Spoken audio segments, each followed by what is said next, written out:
क्रिस्त में मेरे प्यारे भाई और बहनों, आप सभी को जय यीशु। आज हम देखेंगे कि सच्चा कलीसिया कौन सा है, किसे हम कलीसिया कह सकते हैं। इसके विषय में आज परमेश्वर के वचन के अनुसार थोड़ा देर मनन चिंतन करेंगे। सबसे पहली बात कि हर एक मनुष्य को परमेश्वर ने बुद्धि दिए है, विवेक दिए हुए हैं और उसके इस्तेमाल कर हम सत्य और झूठ का पता लगा सकते हैं। हम सत्य और झूठ का पता लगा सकते हैं। तो आइए हम इसका इस्तेमाल करेंगे और परमेश्वर के वचन के अनुसार हम इस बातों में झूठा कलीसिया सच्चा कलीसिया का मनन चिंतन करेंगे। आइए हम वचन की ओर बढ़ेंगे। संत यूहन्ना के पहले पत्र अध्याय 4 पद संख्या 1 से लेकर मैं पढ़ता हूं, आप ध्यान पूर्वक सुने। प्रिय भाइयों, प्रत्येक आत्मा पर विश्वास मत करो, आत्मा की परख कर देखो कि वे ईश्वर के हैं या नहीं, क्योंकि बहुत से झूठे नबी संसार में आए हैं। संत यूहन्ना अपने पत्र में हम सबको सचेत करते हैं, याद दिलाते हैं कि प्रिय भाइयों, प्रत्येक आत्मा पर विश्वास मत करो, आत्माओं की परख कर देखो कि वे ईश्वर के हैं या नहीं।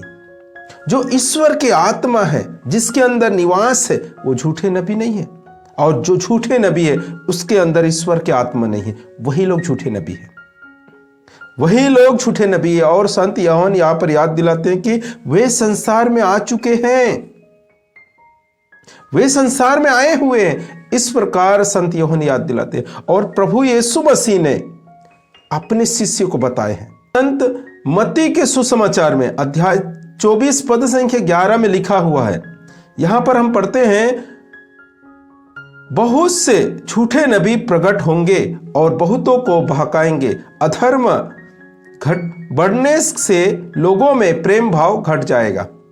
ये प्रभु यीशु मसीह जब इस दुनिया में थे, गांव गांव घूमते थे, स्वर्ग राज के सुसमाचार सुनाते थे, देते थे, तब की बातें हैं, तब की ये वचन है। प्रभु यीशु मसीह ने अपने 12 शिष्यों को इसके विषय में सचेत किए, बताए, और ये बातों को प्रभु यीशु मसीह जाने के बाद, प्रभु यीशु मसीह के चले जाने के बाद संत यूहन्ना अपने पत्र में हम सबको फिर से याद दिला रहे कि प्रभु यीशु मसीह क्या कहा है, प्रकट होने वाले हैं, आने वाले हैं। लेकिन संत यूहन्ना हमें याद दिला रहे हैं कि वो आ चुके हैं, इस संसार में आ चुके हैं।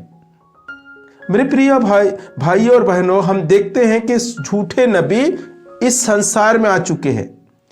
अब झूठे नबी आ चुके हैं तो जाहिर सी बात है कि उनके कलीसिया भी होंगे। बगैर कलीसिया से झूठे नबी कैसे रहेंगे, झूठे प्रचारक कैसे रहेंगे?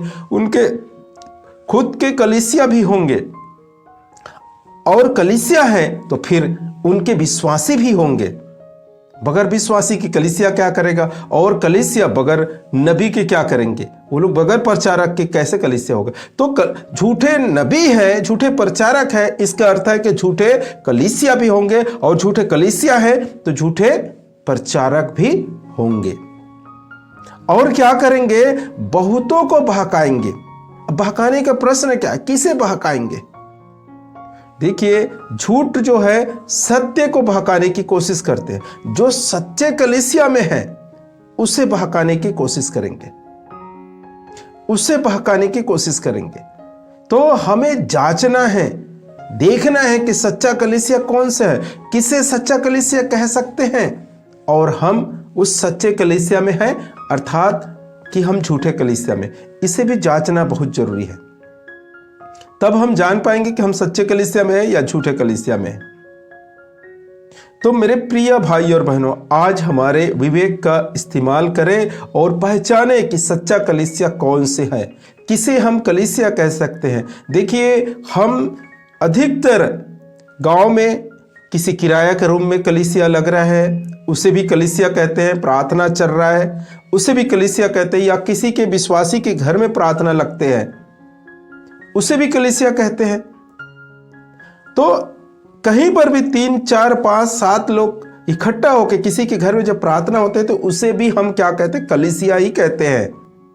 हम जब देखते हैं कि मैं आज संडे है, कलीसिया चलता हूं, कलीसिया जा रहा हूं, कलीसिया जाने वाला हूं, इस प्रकार से हम सोचते हैं, लेकिन सच में वो कलीसिया है या नहीं, देखिए, कलीसिया के बाद जब आते हैं तो संत पेतरुस के हाथ में स्वर्ग राज की चाबी दिए हुए हैं। जब आप पढ़ेंगे संत यूहन्ना के सुसमाचार अध्याय 16 पद संख्या 18 में, तो वहां पर लिखा है, मैं तुमसे कहता हूं कि तुम पेतरुस अर्थात चट्टान हो, और इस चट्टान पर मैं अपनी कलीसिया बनाऊंगा, और अधोलोक के फाटक इसके सामने टिक नहीं पाएंगे। किसके ऊपर कलीसिया निर्माण कर रहा है? संत पेतरुस के ऊपर। और जब आप क्या बोलते हैं, संत यूहन्ना के सुसमाचार में आप पढ़ेंगे तो वहां पर लिखा है कि पेतरुस को अपने भेड़ों को चराओ। इस प्रकार से किस अध्याय में लिखा हुआ? संत यूहन्ना के सुसमाचार अध्याय 21 में इसके बारे में लिखा हुआ है कि प्रभु यीशु मसीह 3 बार संत यूहन्ना को पूछते हैं, योनस के पुत्र, क्या तुम इनसे अधिक प्रेम करते हो? ये 3 बार प्रभु यीशु मसीह ने संत पेतरुस से पूछा। तब उसने कहा, आप जानते हैं प्रभु मैं कितना प्यार करते हो। तब कहता है प्रभु यीशु मसीह, मेरे भेड़ों को चराओ, और उसके हाथ में वो लाठी दिए अपने भेड़ों को चराने के लिए। आज हम जिस कलीसिया में विश्वास करते हैं, जिस कलीसिया में जाते हैं, जिस कलीसिया में हम रहते हैं, उस कलीसिया उस संत पेतरुस के कलीसिया से जुड़ा हुआ है कि नहीं? अगर मेरा कलीसिया उस कलीसिया से जुड़ा हुआ नहीं है तो वो झूठे नबी है और झूठे कलीसिया है, और मैं झूठे विश्वासी हूं। यदि मेरे कलीसिया उस कलीसिया से जुड़े हुए हैं तो मेरा कलीसिया सच्चा कलीसिया है, मेरा नबी सच्चा नबी है, और मैं सच्चा विश्वासी हूं। तो हर काम के लिए एक अधिकार रहते हैं। बगैर अधिकार के वो काम करना व्यर्थ है, वो झूठा कहलाता है। मेरे प्यारे भाई और बहनों, समझिए इन बातों को। अगर हम अपने घर, सब इंसान का एक घर है। मैं आपको एक उदाहरण देता हूं। हर एक इंसान का खुद का पर्सनल एक मकाम है, घर है जहां हम रहते हैं, और उस घर का टैक्स हमारे ग्राम पंचायत के मेंबर या लोग या चपरासी उसको टैक्स लेते हैं। अगर गांव के कोई व्यक्ति आकर आपके घर का टैक्स मांगे तो आप क्या करेंगे? उसे कहेंगे कि आप किस अधिकार से ये टैक्स मांग रहे हैं, आपके पास क्या अधिकार है? उसी प्रकार मेरे प्यारे भाई और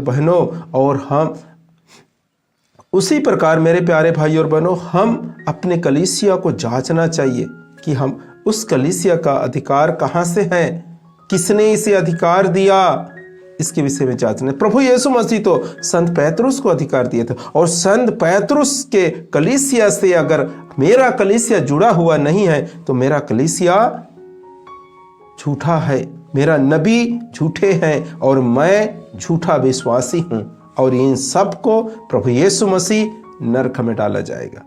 उस कलीसिया में जुड़ने का मतलब क्या है? आज्ञाकारी, अधीनता, अपने को दीनहीन बनाना।